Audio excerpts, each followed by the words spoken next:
القراءة، اب قراءت آ گئی.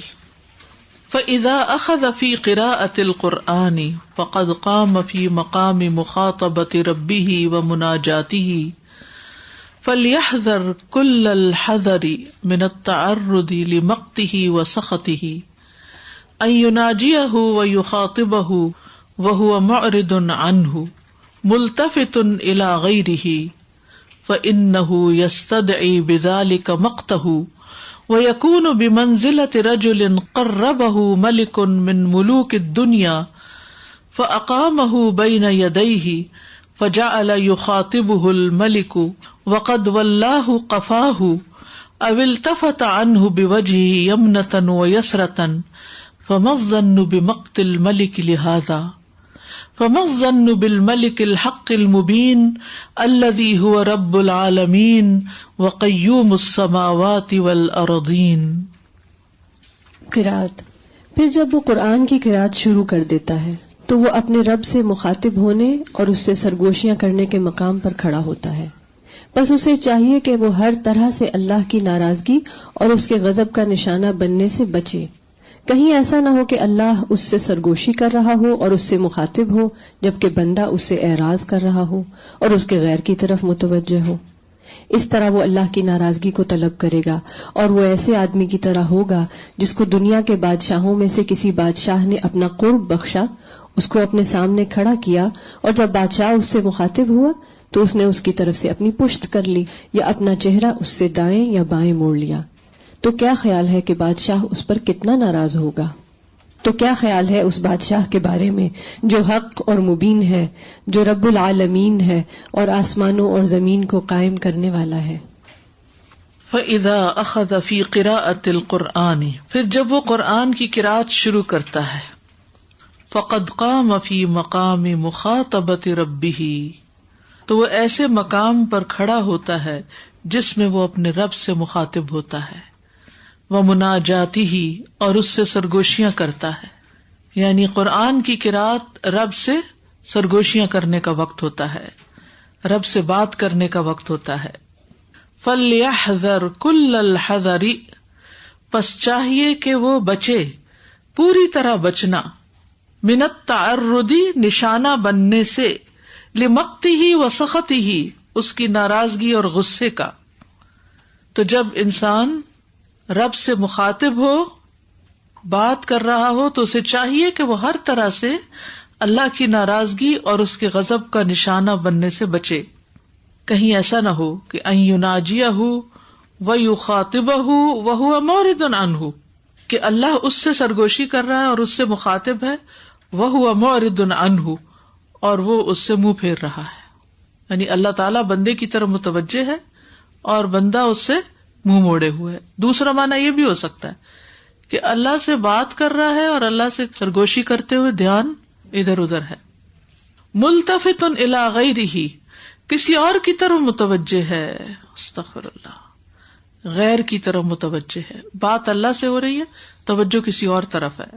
فإنہ یستدعی بذلک مقتہ، تو بے شک وہ دعوت دیتا ہے اس طرح اس کی ناراضگی کو، یعنی اللہ کی ناراضگی کو طلب کرتا ہے، دعوت دیتا ہے.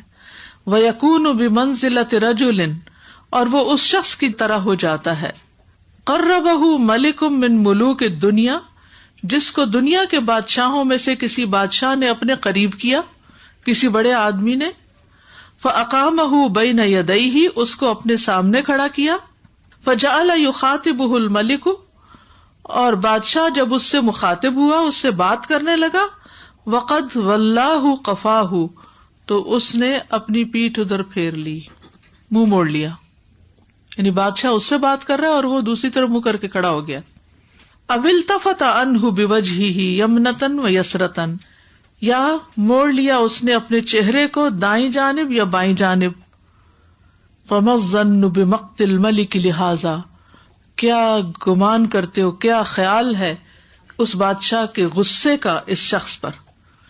چلو بادشاہ کے سامنے تو جانے کا کہیں شاید اتفاق نہ ہوا ہو، گھر میں روز بچوں کے ساتھ تو یہ معاملے آپ دیکھتے ہی رہتے ہیں نا، کہ آپ ماں باپ ہیں، آپ بلاتے ہیں اور بعض اوقات ان کو کھلانے کے لیے، ان کو کچھ دینے کے لیے، ان کو کچھ سمجھانے کے لیے اور آپ ان سے بات کرتے ہیں اور وہ چل دیتے ہیں، یا پھر کسی اور چیز سے کھیلنا شروع کر دیتے ہیں، فون دیکھنا شروع کر دیتے ہیں، بیٹھے آپ کی مجلس میں چیٹنگ کسی اور سے ہو رہی ہے، اس وقت آپ کے غصے کا کیا عالم ہوتا ہے، جبکہ بات بھی بہت ضروری ہے اور انہی کے فائدے کی ہو کہ ان کو سمجھانی ہے کوئی چیز اور اسی وقت سمجھانے کی ہے، اور وہ ہے کہ توجہ ہی نہیں کر رہے. تو اس وقت انسان کا غصے میں کیا حال ہوتا ہے. سوچئے ہم ہر نماز میں اللہ تعالیٰ کے ساتھ یہی معاملہ کر رہے ہوتے ہیں. اللہ سبحانہ تعالیٰ ہماری طرف مخاطب ہے، یعنی قرآن جب پڑھتے ہیں تو اللہ تعالیٰ ہم سے کلام کرتا ہے نا، اور ہم ادھر ادھر دھیان کیے ہوئے ہیں. فَمَا الظَّنُّ بِالْمَلِكِ الْحَقِّ الْمُبِينِ، تو تمہارا کیا گمان ہے، کیا خیال ہے اس بادشاہ کے بارے میں جو سچا بادشاہ ہے، الحق المبین، جو ہر چیز کو واضح کر دینے والا ہے. الذی هو رب العالمین، وہ جو رب العالمین ہے. وقیوم السماوات والارضین، جو آسمانوں اور زمینوں کو قائم رکھنے والا ہے، تھام کر رکھنے والا ہے. تو اس سے یہ پتہ چلتا ہے کہ نماز میں قرآن کا پڑھنا دراصل ہمیں اللہ سبحانہ تعالیٰ سے کنیکٹ کرتا ہے. انسان رب کے سامنے کھڑے ہو کے پڑھتا ہے، رب اس کی طرف متوجہ ہوتا ہے، لیکن جب رب بندے کی طرف متوجہ اور بندہ کسی اور چیز کی طرف متوجہ ہو تو یہ چیز فائدے کی بجائے الٹا نقصان دہ ثابت ہوتی ہے. اس سے بچنے کی ضرورت ہے.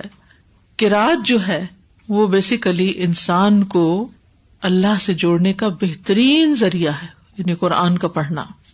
نبی صلی اللہ علیہ وسلم نے فرمایا، کوئی ایسی چیز نہیں جو زیادہ افضل ہو جس کے ذریعے تم اللہ کی طرف رجوع کر سکو سوائے اس کے جو اس کی طرف سے نازل ہوئی، یعنی قرآن. یعنی قرآن سے بڑھ کر کوئی چیز نہیں جس کے ذریعے تم اللہ کی طرف رجوع کر سکو، اللہ کی طرف پلٹنے، اللہ کی محبت حاصل کرنے، اللہ سے تقرب حاصل کرنے. ان سب چیزوں کا نسخہ قرآن ہے کہ قرآن کے ساتھ زیادہ سے زیادہ تعلق قائم کیا جائے. ایک ایک حرف پر 10 نیکیاں ہیں. 3 آیتیں بھی انسان نماز میں پڑھتا ہے. کس سورت کی 3 آیتیں ہیں؟ الکوثر. تو اس کا بھی اجر کتنا بڑا ہے. رسول اللہ صلی اللہ علیہ وسلم نے فرمایا، کیا تم میں سے کوئی شخص یہ پسند کرتا ہے کہ جب وہ باہر سے اپنے گھر واپس آئے تو اس میں 3 بڑی فربہ حاملہ اونٹنیاں موجود پائے، یعنی گھر میں پہلے سے کھڑی ہوں؟ ہم نے عرض کی جی ہاں. آپ نے فرمایا پس 3 آیتیں جنہیں تم میں سے کوئی شخص اپنی نماز میں پڑھتا ہے وہ اس کے لیے 3 بھاری بھرکم موٹی تازی حاملہ اونٹنیوں سے بہتر ہے. یعنی آپ مسجد گئے، صرف قل ہو اللہ والی نماز یا سورۃ الکوثر والی چھوٹی سے چھوٹی سورت پڑھنے والی نماز بھی پڑھی، اور جب آپ گھر واپس جاتے ہیں تو آپ کے گھر میں، یا آج کے دور میں آپ کہیں کہ ڈرائیو وے پہ 3 BMW کھڑی تھیں، تو آپ سوچتے ہیں کہ اچھا یہ تو سارے گھر کی ضرورت پوری ہو گئی. اور یہ صرف ایک نماز کی 1 رکعت کا اجر ہے، سب سے چھوٹی سورت پڑھنے کا. تو سوچئے اگر لمبی قرات انسان کرتا ہے تو کیا کچھ ملتا ہے. لیکن افسوس یہ کہ ہمیں اس قرآن کی تلاوت کی قدر ہی نہیں ہے کہ یہ کتنی قیمتی چیز ہے، کتنی بڑی دولت ہے. 10 آیتیں اگر کوئی تلاوت کرتا ہے تو نبی صلی اللہ علیہ وسلم نے فرمایا، جس آدمی نے رات کے قیام میں 10 آیات تلاوت کی اس کے لیے اجر کا ڈھیر لکھا جاتا ہے، قنطار. اور یہ ڈھیر دنیا اور جو کچھ اس میں ہے اس سے بہتر ہے. سبحان اللہ، کتنا بڑا اجر ہے. پھر جب قیامت کا دن ہوگا تو تمہارا رب عز و جل فرمائے گا، پڑھتا جا اور ہر آیت کے بدلے میں 1 درجہ چڑھتا جا، یہاں تک کہ جو سب سے آخری آیت اس کو یاد ہوگی اس تک پہنچ جائے گا. تب تیرا رب عز و جل بندے سے فرمائے گا کہ مٹھی بھرو. تو وہ بندہ اپنے ہاتھ کے اشارے سے کہے گا، اے رب تو خوب جانتا ہے کہ کیا بھروں، یعنی اس میں کیا ڈالوں. تو وہ فرمائے گا، ایک ہاتھ میں ہمیشگی اور دوسرے ہاتھ میں نعمتیں بھر لو. اس کے بعد بندے کو کیا چاہیے ہوگا؟ یہ 10 آیتیں پڑھنے کا اجر ہے. سورۃ الکہف کی پہلی 10 آیتیں آپ نے یاد کی بھی ہوں گی کیونکہ وہ فتنہ دجال سے بچاتی ہیں. اگر نہیں یاد کی تو ان کو یاد کر لیجئے، اور اگر دن کی کسی ایک نماز میں وہ 10 آیتیں ہو جائیں تو یہ اجر بھی پورا ہو جائے گا. پھر 100 آیتوں کی تلاوت کا اجر. رسول اللہ صلی اللہ علیہ وسلم نے فرمایا، جس نے رات کو 100 آیات پڑھی اس کے لیے ساری رات کے قیام کا ثواب لکھا جاتا ہے. اب اس میں عشاء کی نماز میں آپ ایسی صورتیں یاد کر سکتے ہیں، سورۃ الملک ہے 30 آیتوں والی ہے، کہ ایک رکعت میں سورت ایک پڑھ لی جائے، دوسری میں دوسری پڑھ لی جائے، یا چھوٹی آیتوں والی صورتیں بھی ہیں، اما یتساءلون ہے، نازعات وغیرہ ہے. پھر 1000 آیتیں ہیں. جو 1000 آیتوں سے قیام کرے وہ بے انتہا ثواب جمع کرنے والوں میں سے لکھ لیا جاتا ہے، اور قیامت کے دن قرآن قرات کرنے والے کی سفارش کرے گا. تو نماز میں انسان کوشش کرے کہ لمبا قیام کرے اور لمبا کلام کرے، یعنی اللہ تعالیٰ سے ملاقات کے وقت دیر تک بات کرے، کیونکہ رسول اللہ صلی اللہ علیہ وسلم نے فرمایا سب سے لمبی قرات والی نماز سب سے افضل ہے. جو نماز جتنی لمبی پڑھو گے اتنی افضل ہے. آپ اتنا زیادہ کھڑے ہوتے تھے کہ آپ کی پنڈلیاں پھول جاتی تھیں. فجر میں آپ 100 سے لے کر 60 آیتیں تلاوت فرماتے، اور ایسے وقت میں سلام پھیرتے جب ہم ایک دوسرے کے چہرے کو پہچان سکتے تھے، یعنی روشنی ہو جاتی تھی. کبھی ایک آیت کی بار بار تلاوت کرتے رہتے تھے. جی السلام علیکم ورحمۃ اللہ. وعلیکم السلام. استاذ یہ میں پڑھ رہی تھی تو ایسے جیسے رونگٹے کھڑے ہو گئے کہ اللہ سبحانہ و تعالیٰ سے مناجات اور اللہ سبحانہ و تعالیٰ سے بات. تو ایک بات تو یہ ہے کہ جس طرح ہم نماز پڑھتے ہیں، میں سوچتی ہوں کہ جب ہم پڑھ کے نکلتے ہیں تو اور تو کوئی نہیں، ہمارے جو ساتھ فرشتے ہیں وہ کہتے ہوں گے ما قدر اللہ حق قدری، یہ کیا پڑھ کے نکل آیا، یہ اللہ رب العزت سے کیا بات کر کے آ گیا ہے، اس کو خود ہی پتہ نہیں ہے یہ کیا کہہ کے آ گیا. اللہ سبحانہ تعالیٰ تو مہربان ہے کہ دوبارہ دوسری نماز پہ بلا لیتے، کہتے ہیں آ جاؤ، اب ٹرائی کرو، اب مانگو کیا مانگتے. بار بار موقع ملتا رہتا ہے. I was thinking how, connecting from the previous chapter, that Salah is a school, that you are supposed to be learning how to reflect in the Quran and how to have the understanding of the Quran in Salah. And I just felt so ashamed that most of the times when even if you're reciting in Salah extensively, it's just for the sake of beautiful recitation. How can I recite in a pretty way and then just get it over with? And I was thinking, subhanAllah, that in Ramadan when we're praying Taraweeh, that's, I feel for me anyway, is the only time when I'm able to reflect something. And subhanAllah, you think that, oh, I got such a nice idea in my qira'ah or in the Taraweeh, but that nice idea is actually Allah teaching you something. And that should be the education we receive in every salah. And it's Allah's blessing that, at least for me anyway, that I've never been able to experience that on a regular basis outside of Ramadan, that at least in Ramadan, Allah Himself locks the shaitan up, so the nafs is free. Like, okay, fine, now you concentrate at least. So I was thinking, subhanAllah, what a great blessing it is that for every ayah you're getting so much in return. And like, you know how you love something, you hold it very dear, کہ اس کو بہت سنبھال کے آپ تھوڑا تھوڑا کر کے آپ اس کو نکال کے آپ دیکھ رہے ہوتے ہیں، enjoy کر رہے ہوتے ہیں. Especially if it's a new phone or something or a new piece of jewelry, that's how we should be with reciting the Quran. That's why when Aisha radiallahu anha was reciting and her nephew came, I think Urwa bin Zubair, he was like, she's reciting the same words. I went grocery shopping and back, and she was still reading the same ayah. That's how much we should be enjoying it and immersing ourselves in it. السلام علیکم. استاذہ کیونکہ میں نے جمع کر کے دیکھا سورت نبا، نازیات 84 آیات اور 1000 آیات، 29واں سپارہ اور 30واں سپارہ، تو اس لیے پلیز 100 آیات تو بہت آسان ہے انشاءاللہ فجر میں اور عشاء میں پڑھنی. 1000 یس آر ڈیفیکلٹ. وہ رمضان کے جو قیام اللیل ہوتا ہے اس میں پاسبل ہے. استاذہ ہم نے حی علی الصلاۃ جب کورس کیا تھا تو مجھے لگا کہ میری زندگی کی سب سے بہترین جو نمازیں تھیں وہ اس کورس کے بعد مجھے نماز کی روح کی سمجھ آئی کہ نماز چیز کیا ہے. تو مجھے اتنا پچھتاوا ہو کہ جب بچپن میں ہم نے ایک وہ عادت سیکھی ہوئی تھی، نماز پڑھتے تھے، تو اتنے کورسز ہم لوگ کرتے ہیں، نماز کا کورس سب سے پہلے نمبر پہ کیوں نہیں ہوتا؟ الحمدللہ اس کورس نے بہت زیادہ مدد کی تھی. جیسے ہم لوگ جاب کرتے ہیں اور وہ خاص طور پہ جب نماز کے بعد بھاگ کھڑے ہوتے ہیں اور سنتوں کی فکر نہیں تھی، یورپ میں آ کے اسپیشلی، اور یہ چیزیں بچے ہم سے سیکھتے ہیں. حی علی الفلاح جو ہے یہ الحمدللہ اس سے بہترین اگلی سٹیج پہ لے کے جا رہا ہے. تو جو آج کل ابھی سارے بات کر رہے تھے نا قرآن کی قرات کے حوالے سے، میرا تجربہ یہ تھا کہ ہم آج کل کورس کر رہے تھے، تدبر القرآن کورس تھا جس میں ہم نے حفظ بھی کیا اور آخری پارے کو صحیح ڈیٹیل کے ساتھ. تو میں دیکھتی ہوں کہ اب جو قرات کرتے ہیں ساتھ ساتھ حی علی الصلاۃ تھا، حی علی الفلاح تھا، اور ساتھ تدبر القرآن کورس ہم نے کیا. انشاءاللہ کل ہمارا لاسٹ اس کا ہوگا. تو اس میں جب میں دیکھتی ہوں کہ اتنا فرق آیا مجھے قرآن پڑھتے ہوئے. پہلی دفعہ زندگی میں جب میں اس کو تلاوت کرتی ہوں مجھے رونا آتا تھا، اور جب میں عام زندگی میں جیسے پھسلنے لگتے تھے نا، کوئی غلطی ہوگی، خواہش نفس نفس کسی کے ساتھ.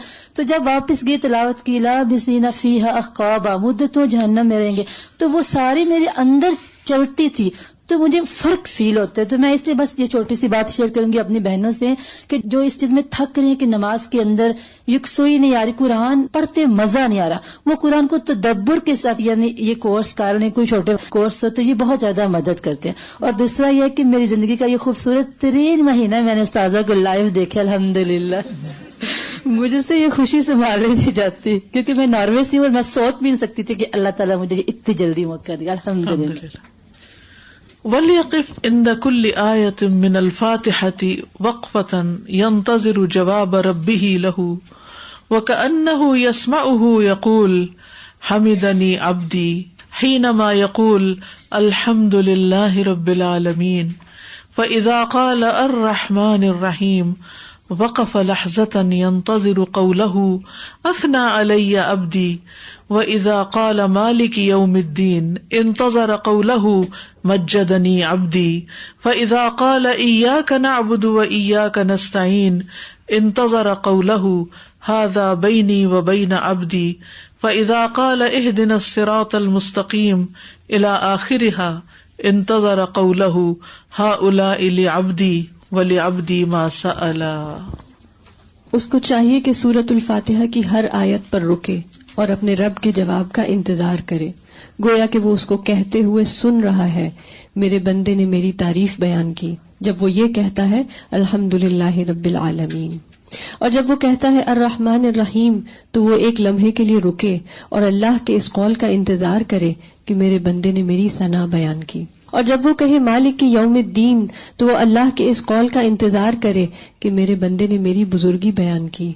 پھر جب وہ یہ کہے ایاک نعبد و ایاک نستعین تو اس کے اس قول کا انتظار کرے کہ یہ میرے اور میرے بندے کے درمیان ہے. پھر جب اہدنا الصراط المستقیم سے لے کر آخر تک کہے تو اللہ کے اس قول کا انتظار کرے کہ یہ سب میرے بندے کے لیے ہے اور میرے بندے کے لیے وہ ہے جو اس نے مانگا. انتظار کہاں ہوتا ہے, رکتے ہی نہیں. گاڑی چلتی ہے تو بس آخری سٹاپ پر ہی رکتی ہے, بلیٹ ٹرین کی طرح. وَلْيَقِفْ عِنْدَ كُلِّ آيَةٍ مِنَ الْفَاتِحَةِ وَقْفَةً. اس کو چاہیے کہ سورۃ فاتحہ کی ہر آیت پر رکے.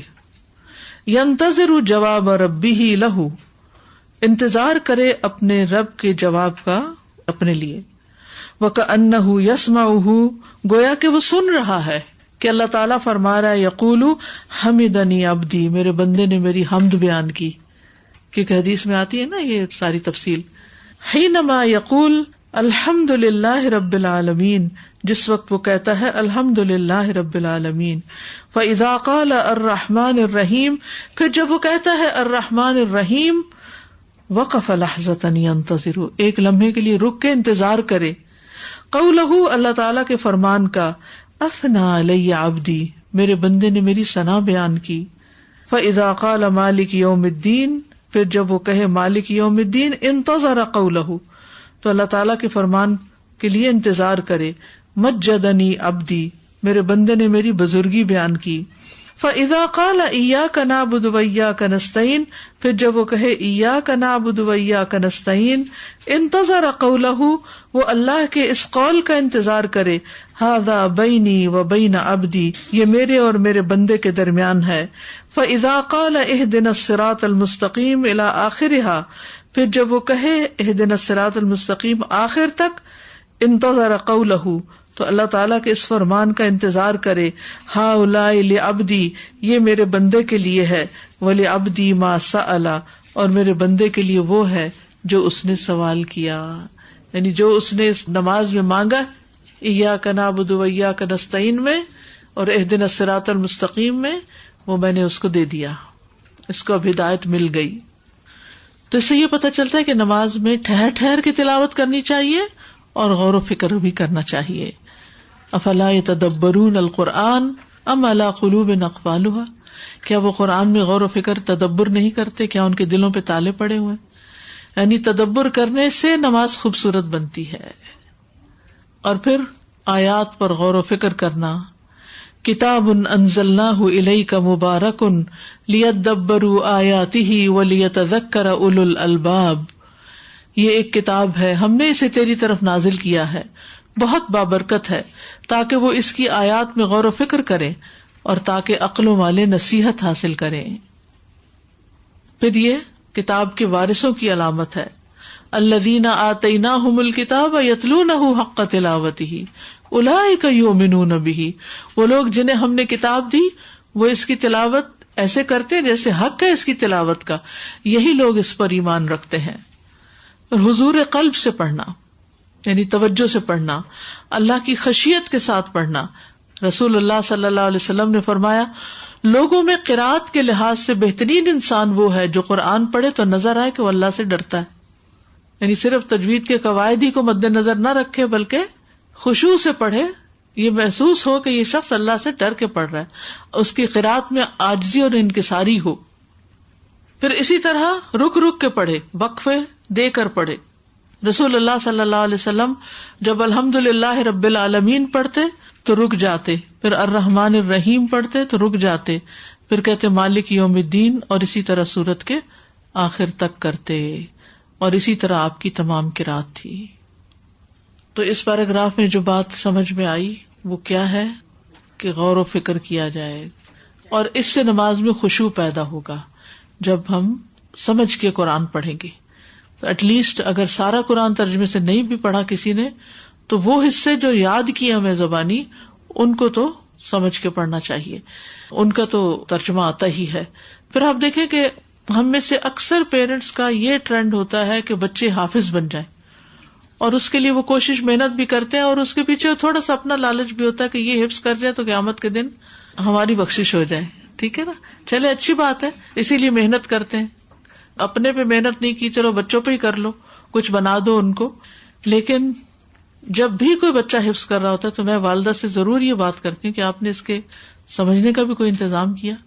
اگر کوئی ٹیچر ملتی ہے حافظ بنانے والی تو اس سے بھی میں پوچھتی ہوں کہ آپ بچوں کی تربیت کے لیے کیا کر رہے ہیں، قرآن سمجھنے کے لیے آپ کیا کر رہے ہیں ساتھ۔ یعنی یہ بہت ضروری ہے کہ قرآن کو صرف خالی رٹا نہ جائے بلکہ سمجھ کر پڑھا جائے، حفظ بھی سمجھ کر کیا جائے تو وہ زیادہ بہتر ہوگا انشاءاللہ۔ اور سب کو اس طرف توجہ دلانی چاہیے، ورنہ کیا سارا دن بچے رٹتے رہتے ہیں اور پھر بازوں کا تکتا بھی جاتے ہیں کیونکہ ان کو سمجھ ہی نہیں کہ کیا پڑھ رہے ہیں۔ نے سمجھنے والی بات کی ہے، بہت ضروری ہے۔ ایک دفعہ ہم خطبہ سن رہے تھے تو اس میں شیخ نے بتایا تھا کہ یہیں ٹورانٹو کا کہ کوئی تھا یہاں پر حافظ تھا کسی امام کا بیٹا، اور وہ ایٹ دا ایج آف 22 پھر وہ کنورٹ ہو گیا۔ اس نے بولا کہ اپنے فادر کو کہ میں نے آپ کے لیے حفظ کیا لیکن مجھے یہ سمجھ نہیں آتا، تو سمجھنا کتنا ضروری ہے۔ اور پھر مجھے میرے بیٹے کا ایک بات بڑی اچھی لگی تھی کہ میرے بچوں نے تو نہیں اس طرح حفظ کیا، تو میں اس کو سمجھاتی تھی کہ بیٹا آپ اپنے بچوں میں سے کسی کو ضرور حفظ کروانا، پھر تاج پہنایا جائے گا۔ تو میرا بڑا والا بیٹا میرے سے ایک دم سے لڑنے لگ پڑا، ممی آپ صرف اپنے لالچ کے لیے کر رہی ہیں کہ تاج، اب یہ کیوں نہیں مجھے کہتی کہ بیٹے یہ اللہ کے لیے ضروری ہے۔ تو میں بیسیکلی اس کو تھوڑا سا لالچ دے رہی تھی کہ it will be good in آخرہ۔ تو مجھے لگا کہ بچوں کے اندر جب اللہ کی محبت آئے گی نا تو یہ چیزیں آسان ہو جاتی۔ بالکل۔ السلام علیکم ورحمۃ اللہ وبرکاتہ۔ اساتذہ، میرا بیٹا نے بھی حفظ کیا ہوا ہے، لیکن اب میں اس کو یہی فوکس کرتی ہوں کہ بیٹا تھوڑا اس کو سمجھو، انڈرسٹینڈ کرو، اور بس دعا کریں کہ اللہ تعالیٰ جن بچوں نے حفظ کیا ہے اللہ تعالیٰ ان کے اندر سمجھ بھی دے شعور دے، ڈالے، کیونکہ اللہ سبحانہ وتعالیٰ ہم سے چاہتے ہیں کہ تدبر سے قرآن کو پڑھیں، سمجھ کے پڑھیں۔ ہم نے آدھا حصہ چھوڑ دیا جو اصل مغز تھا اور آدھا حصہ لے اور لیا۔ بہت سے حافظ میں دیکھتی بھی ہوں اپنی فیملی میں بھی، تو ان کے اندر میں کہتی تھی یہ حافظ ہے مگر ان کے عمل میں کیوں نہیں لگتا، کیونکہ سمجھا ہی نہیں۔ غلطی ہماری ہے کہ ہم نے سمجھے بغیر ان کو پڑھایا۔ اور میں ماؤں سے یہ کہوں گی کہ کسی استاد کا انتظار نہ کریں۔ اگر آپ کو اللہ نے تھوڑی سی بھی سمجھ دی ہے نا تو بچوں کے ساتھ روز ایک وقت قرآن کے سمجھنے کے لیے نکال لیں، 1 آیت 2 آیت خود سکھائیں ان کو، اور اس سے آپ کی اپنی اصلاح بھی ہوگی اور بچوں کی بھی ہوگی، اور گھر میں خیر و برکت آئے گی۔ مشکل سے مانتے ہیں لیکن ہمت نہ ہارے، لگے رہیں، کچھ نہ کچھ شام کا وقت نکالیں، عصر کا وقت نکالیں، فجر کا نکالیں، کوئی وقت نکالیں، ترجمے والا قرآن لیں اور ان سے کہیں کہ آپ مجھے پڑھ کے سنائیے کیا لکھا ہوا ہے۔ اگر وہ کہیں جا کے بھی پڑھ رہے ہیں، حفظ کر رہے ہیں یا ترجمہ پڑھ رہے ہیں، پھر بھی آپ ضرور لے کے بیٹھیں، کیونکہ آپ کا جو حصہ ہے وہ تبھی پڑے گا جب آپ محنت کریں گے اور ان کے ساتھ قرآن پر جمع ہوں گے۔ آئے قرآن پر اکٹھے ہوں، کھانے کی میز پر تو اکٹھا کرنے کے لیے ہم کتنی محنت کرتے ہیں, انتظار بھی کرتے ہیں, بھوک لگی ہے تب بھی بیٹھے رہتے ہیں, آئیں گے تو پھر ہی نکالیں گے کھانا تاکہ اکٹھے کھائیں. فیملی کو ایک وقت میں تو اکٹھے ہونا ہی چاہیے. لیکن قرآن کے لیے, قرآن بھی کیا, القرآن مأدبۃ, ایک دسترخوان ہے, تو اس دسترخوان پر بھی تو اکٹھے ہونا چاہیے نا. ہمیں ایز اے فیملی مل بیٹھ کے قرآن پر غور و فکر کرنا چاہیے, اور یہ بچپن سے ہی شروع کر دیں. اور آپ دیکھیں گے وہ آپ کہیں گے بچے نہیں سنتے, بڑا مشکل ہے. ہاں واقعی ہے, لیکن آہستہ آہستہ ان کا انٹرسٹ ڈیولپ ہو جائے گا, کیونکہ قرآن ایک بابرکت کتاب ہے. سیکنڈ ایک پوچھنا تھا کہ جب ہم لیٹ کے نماز پڑھتے ہیں تو ہمارا فیس قبلے کی طرف ہونا ہے, تو ہمارا مطلب ٹانگیں جہاں مرضی ہوں بس فیس کو ہم ایسے کر لیں قبلے. جی, یا تو یہ کہ سائڈ پہ ہو جائے, ٹھیک ہے, یا پھر اگر سائڈ پہ نہیں, کئی بیماریاں ایسی ہوتی ہیں کہ سیدھا ہی لیٹنا ہوتا ہے, تو پھر وہ ٹانگیں بھی اگر اس طرف ہو جائیں تو کوئی حرج نہیں. اچھا ٹھیک ہے, جزاک اللہ. جی استاذہ, ابھی انہوں نے جو کہا اس کا ایک جواب تھا کہ انہوں نے کہا کہ میرا بچے نے حفظ تو کر لیا ہے مگر اب آپ دعا کریں. میں اس کو کہتی ہوں کہ تھوڑا بیٹا سمجھ کے بھی پڑھ لیا کرو, مگر آپ نے حفظ کے لیے تو ٹیچر لگایا تھا ان کے لیے, اور آپ نے جتنی پریشر سے اس کو بھیجا اور جتنا وقت لگایا, اب آپ اس کو کہہ رہے ہیں سیلف اسٹڈی کرو, یعنی سیکھنے کے لیے اس کے اوپر خود چھوڑ دیا, تو اسے یہ شوق پیدا ہی نہیں ہوا. پہلی بات تو یہ ہے کہ سیکھنا چاہیے یا کیسے ترجمہ پڑھنا ہے, تو اس لیے اس کے ساتھ بھی استاد کا لگانا انشاءاللہ ضروری ہے. استاد نہ ملے تو آپ خود بیٹھ جائیں. اور دوسری بات سازہ, میں 2-3 ایگزامپلز ایسے دیکھیں کہ جو بہت ہی سختی سے اور جو حفظ کرواتے ہیں تو بچوں کے اندر فرسٹریشن اور اتنی انزائٹی ہوتی ہے, جو بچے حفظ کر کے نکلتے ہیں تو جب اسکول میں گئے تو انہوں نے پھر بہت زیادہ وائلنٹ اور ایسی ایگریویشن دکھاتے ہیں وہ بچے, کیونکہ ان کے ساتھ بہت ہی سختی سے قرآن پڑھایا جاتا ہے, اور بہت hours and hours and hours پڑھانے کی وجہ سے انہیں قرآن سے محبت کی جگہ بلکہ بہت ہی انہیں ٹینشن لگتا ہے کہ وہ قرآن کی بات نہ کرو اب ہم سے. تو یہ چیز کو ہم سب ریفارمز تو ہر چیز میں ہمارے چاہیے, ہمارے سب طور طریقوں میں, لیکن یہ کہ اگر ٹیچرز ڈسپلن نہ کریں تو وہ پڑھتے بھی نہیں بچے, یہ ایک الگ مشکل ہے. جی, مگر دیر سم تھنگ, کیونکہ بہت زیادہ دیکھا گیا. اگر وہ ہاف اینڈ ہاف ٹائم کر لیا جائے نا, آدھا وقت حفظ کریں, آدھا وقت اس کا ترجمہ پڑھیں, جی ڈسکس کریں, تو ان کو نئی نئی باتیں سمجھ آئیں گی, ان کی ساری ٹینشن ریلیز ہو جائے گی. بالکل. یعنی یہ کتنا دلچسپ کام ہے قرآن مجید, غور و فکر کے جیسے آپ کسی باغ میں اور طرح طرح کے میوے کھا رہے ہوں. طعم الصلاۃ ومن ذاق طعم الصلاۃ علم انه لا يقوم غیر التکبیر والفاتحة مقامهما كما لا يقوم غیر القیام والرکوع والسجود مقامها فلكل عبودیة من عبودیة الصلاة سر وتأثیر وعبودیة لا تحصل من غیرها ثم لكل آیة من آیات الفاتحة عبودیة وذوق ووجد يخصها. نماز کی لذت, جو نماز کا ذائقہ چکھ لیتا ہے اور وہ جان لیتا ہے کہ تکبیر اور فاتحہ کے علاوہ کوئی اور چیز ان دونوں کے قائم مقام نہیں ہو سکتی, جیسا کہ دیگر اعمال قیام, رکوع اور سجدے کے قائم مقام نہیں ہو سکتے. بس نماز کی عبودیت میں سے ہے, ہر عبودیت کے لیے راز اور تاثیر ہے, اور وہ ایسی عبودیت ہے جو اس کے علاوہ سے حاصل نہیں ہو سکتی. پھر فاتحہ کی آیات میں سے ہر آیت کے لیے ایسی عبودیت, ایسا ذوق اور ایسا شعور و احساس ہے جو اس کے ساتھ ہی خاص ہے. ومن ذاق طعم الصلاۃ, اور جو نماز کا مزہ چکھ لیتا ہے, علم, اس کو علم ہو جاتا ہے, اس کو پتہ چل جاتا ہے, انہ, کہ وہ, لا یقوم, نہیں قائم مقام ہو سکتی, غیر التکبیری, تکبیر کے علاوہ کوئی اور چیز, والفاتحتی, اور فاتحہ کے علاوہ کچھ, مقامہما, ان کے قائم مقام. یعنی کیا مطلب ہے کہ ہر چیز اپنی جگہ پر ہی ہے. اگر تکبیر نہ ہو نماز میں تو بھی مزہ نہیں, اور اگر فاتحہ نہ ہو تو بھی مزہ نہیں. کما لا یقوم غیر القیام والرکوع والسجود مقامہما, جیسا کہ دیگر اعمال قیام, رکوع اور سجدے کے قائم مقام نہیں ہو سکتے. یعنی اگر سجدے کی بجائے آپ بیٹھ جائیں یا رکوع کی جگہ آپ کھڑے رہیں تو اس کا وہ مزہ اور لطف ہو ہی نہیں سکتا.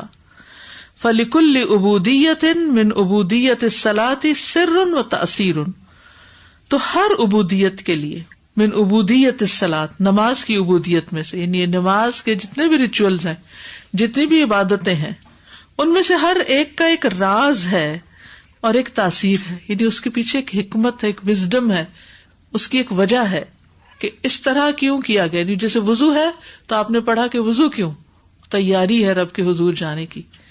پھر قبلے کی طرف رخ کیا تو کیوں کر رہے ہیں قبلے کی طرف رخ, کسی اور طرف کیوں نہیں کر رہے. پھر اس طرح اللہ اکبر کہا تو کیوں اللہ اکبر اس موقع پر کہہ رہے ہیں. پھر استفتاح پڑھی اور پھر استعاذہ پڑھا اور پھر سورۃ الفاتحہ, تو پھر آگے رکوع اور سجود اور یہ ساری چیزیں. سبحان اللہ, ایک ایک ایکشن اور اس میں پڑھی جانے والی چیزوں کا ایک مقصد ہے, ایک راز ہے. اس راز کو سمجھنے کی ضرورت ہے اور اس کی ایک تاثیر بھی ہے, اثرات بھی ہیں. وعبودیۃ لا تحصل من غیرها, اور ایسی عبودیت جو اس کے علاوہ حاصل ہی نہیں ہو سکتی. یعنی نماز کا کوئی نعم البدل نہیں, نماز کے کسی سٹیپ کا کوئی نعم البدل نہیں. یعنی اب آپ دیکھیے کہ ہمارے جسم میں کھڑے ہونے کے کئی طریقے ہو سکتے ہیں نا, کہ مثلاً آپ کھڑے ہوں اور آپ نے ہاتھ بھی اوپر کر لیں, ہینڈز اپ کر لیں, تو اگر اس طرح کر کے نماز پڑھے تو کیا اثر آئے گا. یا آپ بازو اسٹریچ کر لیں اور پھر سورۃ فاتحہ پڑھیں. جیسے فار ایگزامپل کہ ہر سٹیپ جس طرح بتایا گیا ایسے ہی کرنا فائدہ. پھر ہاتھ باندھ کے پڑھنا, پھر نظریں جھکا کے پڑھنا, اور پھر اس خاص مقام پر وہ چیز پڑھنا. یعنی آپ اللہ کی حمد و ثنا کر رہے ہیں, یا سورۃ فاتحہ پڑھ رہے ہیں, یا قرآن کی تلاوت کر رہے ہیں. اگر سجدے میں قرآن کی تلاوت کہی جاتی تو امام کی آواز بھی آدھی نہ آتی, اور اس کا سانس بھی پورا نہ نکلتا. تو یعنی ایکشن اور اس کے ساتھ ریسیٹیشن آپس میں زبردست طریقے سے میچ کرتی ہیں. اور پھر پوری نماز کا ایز این عبادت کوئی نعم البدل نہیں. لا تحصل من غیرها, یہ فائدہ کسی اور چیز سے حاصل ہی نہیں ہوتا. آپ یہ بھی کہہ سکتے ہیں یہ سارے کرسی پہ ٹیک لگا کے بیٹھ جائیں اور اول سے آخر تک ساری نماز پڑھ لیں بیٹھ کے, وہ بات بھی نہیں بنے گی جب تک ساتھ ساتھ وہ ایکشن نہیں کریں گے. وہ مزہ ہی نہیں آتا. ایک سجدہ نہیں ہوتا تو مزہ نہیں آتا. نیچے بیٹھ کے اتحیات نہیں پڑھتے تو اس کا وہ مزہ نہیں آتا. قیام نہیں ہوتا تو وہ مزہ نہیں آتا. لا تحصل من غیرها ثم لكل آیت من آیات الفاتحۃ عبودیۃ. پھر ابھی تفصیل سے سورۃ فاتحہ کریں گے آگے انشاءاللہ. تو کہتے ہیں کہ سورۃ فاتحہ کی ہر آیت میں عبودیت چھپی ہوئی ہے. وذوق, اور اس کا ایک ذائقہ ہے. ووجد, اور ایک شعور بیدار ہوتا ہے اس میں. یخصھا, جو اسی سے خاص ہے. تو اس لیے اس کو بھی جاننا ضروری ہے. تو نماز کی جو لذت ہے, نماز کی لذت وہ نمازی میں اگر صحیح طور پہ پڑھی جائے, کسی اور چیز میں نہیں ہے. انبیاء مشکل وقت میں نمازی کا سہارا لیا کرتے تھے, اور یہ ایک حقیقت ہے. میں ایک اسکالر کو سن رہی تھی, وہ کہتے ہیں کہ میں آپ کو گارنٹی دیتا ہوں کہ اگر آپ کے اوپر کوئی بھی سٹریس ہے, کوئی بھی بوجھ ہے, کوئی غم پریشانی ہے, آپ اچھے سے وضو کر کے 2 رکعت نماز ادا کر کے دعا کریں, آپ کی کیفیت لازماً بدل جائے گی. کہتے ہیں یہ کسی اور چیز سے نہیں بدل سکتی, کیونکہ اس میں پورے ایکشنز ہوتے ہیں نا. کھڑے ہو کے کچھ پڑھ رہے ہیں, کچھ رکوع کر رہے ہیں, کچھ سجدہ کر رہے ہیں, پھر اس سے پہلے وضو کیا اور پھر وہ ساری, اور اللہ سے دعا کی, تو آپ ایک دم ٹھنڈے ہو جاتے ہیں. تو فوراً میرے ذہن میں یہی حدیث آئی کہ نبی صلی اللہ علیہ وسلم جب پریشان ہوتے تھے تو سب سے پہلے نماز کی طرف جاتے تھے. آپ اپنے آپ سے ایک سوال کیجئے کہ آج تک زندگی میں کتنی پریشانیوں میں آپ نے نماز سب سے پہلے پڑھی؟ غم کے وقت سب سے پہلے نماز کی طرف چلے گئے آپ. اس سنت پر زندگی میں کتنی دفعہ عمل کیا؟ میں نے اپنی والدہ کی وفات پر یہ تجربہ کیا تھا, کیونکہ وہ میری زندگی کا بہت, بلکہ کیونکہ سب سے بڑا غم تھا جب وہ رخصت ہوئی. جس وقت ان کی روح نکلی ہے اور ان کا منہ وغیرہ ذرا سیدھا کر کے ان کے ہاتھ پاؤں, تو میں نے فوراً نفل شروع کر دی. اور الحمدللہ اس کے بعد اتنی سکینت تھی دل کے اندر. غم تھا لیکن سکینت بہت تھی. یعنی میرا حال پہلے سے بھی بہتر ہو گیا تھا اس شوق اور نماز کے بعد. کبھی کوئی انسان ستاتا ہے, کبھی کوئی اور مالی پریشانی آ جاتی, کبھی بچے کی طرف سے آ جاتی, کبھی کسی طرف سے, تو فرض نمازوں کے علاوہ خاص اس مقصد کے لیے اٹھیے, وضو کیجیے اور نماز پڑھی, کیونکہ اس وقت شیطان اٹھنے نہیں دیتا. وہ غم کے مارے بوجھل کر کے بٹھا ہی دیتا ہے کہ بس اب مت اٹھو. تو آپ دیکھیں گے کہ آپ کی کیفیت بدل جائے گی. وہ مسئلہ تو حل ہوگا اپنے وقت پر, ہر چیز کا ایک وقت ہے, لیکن آپ کے اندر ایک سکینت آ جائے گی, آپ تو ٹھنڈے ہو جائیں گے نا. یعنی ہم حالات تو نہیں بدل سکتے مگر اپنے آپ کو تو بدل سکتے ہیں نا, اور نماز اس تبدیلی کا حصہ ہے. قرآن مجید میں بھی آتا ہے وَاسْتَعِینُوا بِالصَّبْرِ وَالصَّلَاةِ. تمام انبیاء مشکل وقت میں نماز کا سہارا لیتے تھے. مسند احمد میں آتا ہے انبیاء پر جب کوئی پریشانی آتی وہ نماز کی طرف متوجہ ہوتے. حضرت سارہ کے بارے میں آتا ہے کہ جب بادشاہ نے ان کو کیپچر کیا تو وہ وضو کر کے نماز پڑھنے لگ گئی اور پھر کیا کہنے لگی, اے اللہ اگر میں تجھ پر اور تیرے رسول پر ایمان رکھتی ہوں تو مجھ پر کافر کو مسلط نہ کرنا. تو بادشاہ کا سانس گلے میں پھنس گیا اور وہ گر کر ایڑیاں رگڑنے لگا, اتنی جلدی دعا قبول ہوئی. تو بعض اوقات ایسے مواقع آ جاتے ہیں کہ انسان اتنے بڑے لاس کا شکار ہوتا ہے, اتنی بڑی کوئی غم والی بات سن لیتا ہے کہ کوئی دنیا کا بندہ اس کو دلاسے دے کے ٹھنڈا کر ہی نہیں سکتا, بلکہ اس وقت لوگ جب دلاسا دے رہے تھے تو ہم کہتے تمہیں کیا خبر, تم تو صرف باتیں کر رہے ہو, گزری تو ہم پر ہے, ہم سننا بھی نہیں چاہتے کسی کی نصیحت اس وقت. اور جن لوگوں کو رات کی نماز میں لطف آنے لگتا ہے, جیسے نبی صلی اللہ علیہ وسلم کی پنڈلیاں جو ہیں وہ سوج جاتی تھی, پھول جاتی تھی, اور جب پوچھا گیا کہ آپ کیوں اتنا تھکتے ہیں تو وہ کیا کہتے تھے, افلا اکون عبدا شکورا. تو جب بندہ شکر گزار ہوتا ہے تو دل کے غم دور ہو جاتے ہیں. پھر یہاں فرمایا کہ ثم لكل آیۃ من آیات الفاتحۃ عبودیۃ وذوق ووجد یخصها. یہ ذوق, عبودیت, وجد صرف سورۃ فاتحہ کے ساتھ ہے. سورۃ فاتحہ قرآن کی سب سے افضل سورت ہے. نبی صلی اللہ علیہ وسلم کسی سفر میں تھے تو ایک آدمی آپ کے پاس اترا. وہ کہتا ہے کہ نبی صلی اللہ علیہ وسلم نے اس کی طرف متوجہ ہو کر فرمایا, کیا میں تمہیں قرآن کے افضل حصے کے بارے میں نہ بتاؤں؟ پھر آپ نے اس پر الحمدللہ رب العالمین کی تلاوت کی.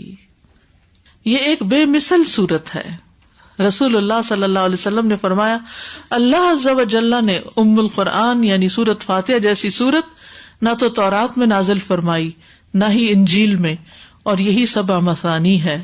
اور اللہ تعالیٰ فرماتے ہیں کہ یہی سورت میرے اور میرے بندے کے درمیان تقسیم شدہ ہے, اور میرے بندے کو وہی ملے گا جو وہ مانگے. سبع مثانی اور قرآن عظیم یعنی 7 بار بار دہرائی جانے والی آیات یہی ہیں. اس کو پڑھنے والے کی دعا قبول ہوتی ہے. یہ نماز کا ایک رکن ہے. جس نے سورۃ الفاتحہ نہیں پڑھی اس کی نماز ہی نہیں ہوئی. سورۃ الفاتحہ کے بغیر نماز نامکمل ہے. ابو ہریرہ رضی اللہ عنہ فرماتے ہیں کہ رسول اللہ صلی اللہ علیہ وسلم نے فرمایا, کل صلاۃ لا یقرأ فیہا بفاتحۃ الکتاب فہی خداج فہی خداج فہی خداج غیر تمام. ہر وہ نماز جس میں سورۃ فاتحہ نہ پڑھی جائے وہ ناقص ہے, ناقص ہے, ناقص ہے, مکمل نہیں ہے, ناقص نماز ہے. تو اس لیے اس کو پوری توجہ کے ساتھ پڑھنے کی ضرورت ہے. When the Qari is reciting like Surah Al-Fatiha when he is leading Jamaat, do we have to recite after him too? Yeah, دل میں ساتھ پڑھ لینی چاہیے. I was thinking that all other religions had a form of salah. The Jewish people had salah, the Christians have salah, and now only very little of it is left. Either it's just kneeling or some form of folding the hands in prayer or whatever, and it's very empty. And they themselves say that, we don't really feel anything out of it. And I was thinking that, subhanAllah, how vigilantly we have to safeguard this within our own families and our children. So that, because it's like culmination of the entire religion is in there. Quran and the ibadah, understanding of Allah, connection with Allah, remembrance, every adab, etiquette, all of it just gets sort of overwhelmed and flooded in salah. And we have this, we can continue with our faith. استاذہ 2 رکعت پڑھ کے دعا مانگنی اتنا effective ہے, یہ 20 سال سے مجھے پتا ہے, اور اللہ تعالیٰ سب کو ایسا ایکسپیرئنس دے. میں جب چاہتی ہوں آپ آئے, میں دعا کرتی ہوں, اور آپ بھی استخارہ کر رہی ہوتی ہے. جب پہلی دفعہ آئے تھے آپ کو یاد ہے, آپ ہمیشہ بتاتی ہے, تو اب بھی جب بھی مشکل ہوتی ہے یہی کرتی ہوں. بالکل ارادہ نہیں تھا آنے کا, لیکن استخارہ کیا اور 1-2 دن میں ہی ڈیسائیڈ کر لیا. بہرحال اللہ سبحانہ وتعالیٰ ہم سب کی نمازوں کو بہترین کر دے. So the 2 rakat nafil, you can read it at any time or certain time? Any time. Even the times when you are not supposed to pray? You can. You can. Okay. Yes. Jazakallah. If it is emergency situation, you can. Okay, jazakumullah khairan. Subhanak Allahumma wa bihamdika ashhadu an la ilaha illa anta astaghfiruka wa atubu ilaik. Assalamu alaikum wa rahmatullahi wa barakatuhu.